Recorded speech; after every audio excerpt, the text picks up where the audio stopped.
Hello and welcome to Soul Syntax, a space where we explore the language of the soul and how we communicate, not just with each other, but with the divine.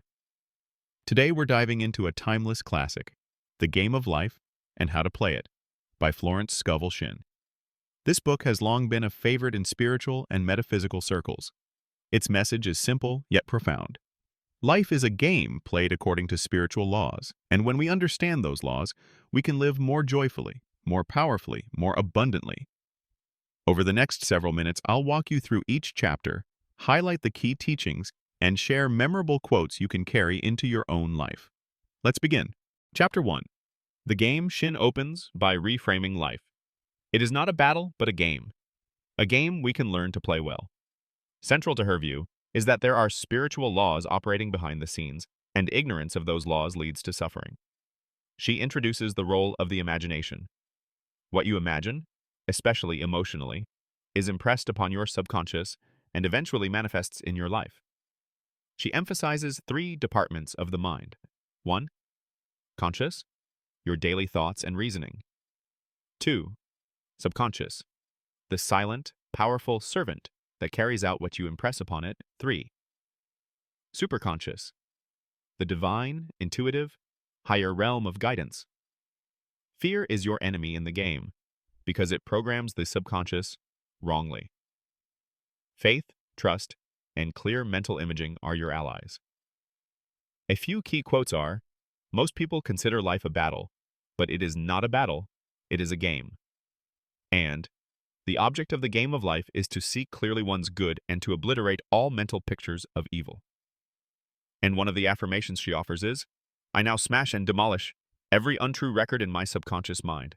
Now I make my perfect records through the Christ within. The records of health, wealth, love, and perfect self-expression. Chapter 2. The Law of Prosperity. Shinn explains that prosperity is not merely material, but spiritual. It's aligning with the divine supply. Words and thoughts are vibratory. They attract what they say. She says you must act as though you already have the prosperity you desire. This is a demonstration of faith. You can only receive what you can see and believe yourself receiving. Every major accomplishment in history started with a vision held persistently. No man can fail if some one person sees him as successful. The power of someone else's faith backing you. She draws directly from Scripture. All things whatsoever ye ask in prayer, believing ye shall receive. The chapter challenges our usual fear of poverty or lack. She encourages shifting identity from scarcity to abundance. Another core quote is, words and thoughts are a tremendous vibratory force, ever molding man's body and affairs. Chapter 3. The Power of the Word. This chapter zeroes in on how spoken words carry tremendous creative force. Words can heal, bless, curse, limit, or expand. What you say inwardly and outwardly matters. Shinn warns that if you don't master your words, you may unwittingly joke yourself into unhappy experiences. She introduces the principle of non-resistance. Don't fight evil or difficulties directly. Rather, affirm the good and let the negative dissolve.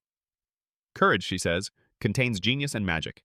Face fears, speak boldly, and the obstacle often falls away of its own weight. A significant quote is, fear attracted the thing, and fearlessness removed it. Chapter 4. Non-resistance. Here Shinn expands on the idea that when you resist a condition, you give force to it. She teaches, resist not evil, but instead overcome evil with good, which serves as another biblical reference. Water doesn't resist, it flows and finds its path. She suggests that what you resist persists, what you accept and transcend dissolves. She encourages mental reversal. When negativity arises, affirm its opposite. She also emphasizes patience. Don't force, but allow divine energy to do its work. A helpful quote. When man knows his own powers, his great desire is to find an easy and quick way to impress the subconscious with good. For simply an intellectual knowledge of the truth will not bring results. Chapter 5. The Law of Karma and the Law of Forgiveness. This is the cause and effect chapter. Everything you sow returns to you. Shinn calls karma a comeback. Your thoughts, words, and deeds boomerang back in exact measure. She shares anecdotes to show how quickly one's own words get returned. The law of forgiveness is the antidote. By forgiving, you erase or nullify negative karma. She views Christ's redemption as transcending karmic law and allowing a pure slate through divine forgiveness. She also addresses hoarding versus giving. Generosity breaks stagnation and invites increase. A notable passage. Christianity is founded upon the law of forgiveness. Christ has redeemed us from the curse of the karmic law. Chapter 6. Casting the Burden. In this chapter, Shinn explains how to release worries, pains, and burdens to divine forces via affirmations and denials. She speaks of a fourth dimension, beyond thought and word, where burdens can be cast off and dissolved. The method: affirm your trust, deny the negative, and mentally give the difficulty to the divine to handle. She encourages repeating words like, I cast this burden on the divine, and I let it go, trusting that it is no longer yours to carry. The idea is that once you relinquish ownership of the trouble, you free spiritual energy to bring resolution. Chapter 7. Love. Shinn asserts that love or goodwill is the most powerful force in the universe. She says that every person is being initiated in love, and that love is the law which fulfills all laws. True love is unconditional. It is not attached to the shortcomings of others. She quotes Jesus' command, love one another, and links it to broader spiritual law. She encourages releasing judgment, seeing others in their highest aspect, and giving love freely as an act of cosmic reciprocity. Chapter 8. Intuition or Guidance. This chapter is about listening to and following your inner guidance or intuitive hunches. Shinn describes intuition as the voice of the superconscious, guiding you toward your divine design. She cautions not to argue or rationalize with your intuition. Once you sense a lead, act on it. Intuition often comes subtly and must be trusted even when the outer evidence is lacking. She notes that affirmations help open the pathway to this guidance. The more you affirm faith, the more attuned you become. Chapter 9. Perfect Self-Expression. This final chapter is about fulfilling your unique purpose or divine design. Shinn believes each person has a place and a role nobody else can fill. The goal is to express your gifts, talents, and essence in alignment with divine will.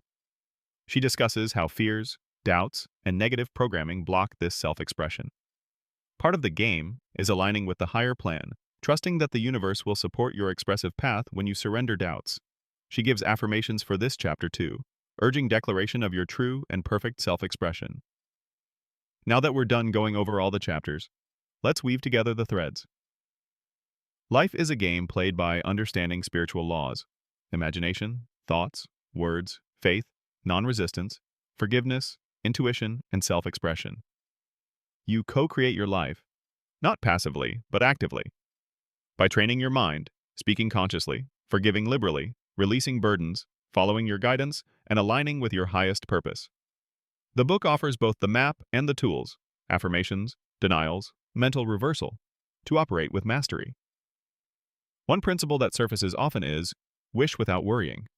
You hold the desire, you trust the process, you don't obsess over the how. Shinn also emphasizes that faith is not passive. You must act as though your desire is real and live in gratitude now. You might select one principle, say casting burdens or mastering the word, and experiment with it daily for 30 days.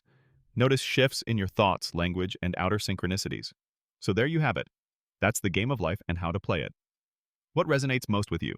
What chapter or affirmation are you going to live into first? If you found this helpful, please like, comment with your favorite quote or insight, and subscribe to Soul Syntax for more book summaries, spiritual insights, and explorations of how we communicate with the divine and with each other. Thank you for watching. May your game be played with clarity, love, and divine alignment. See you next time.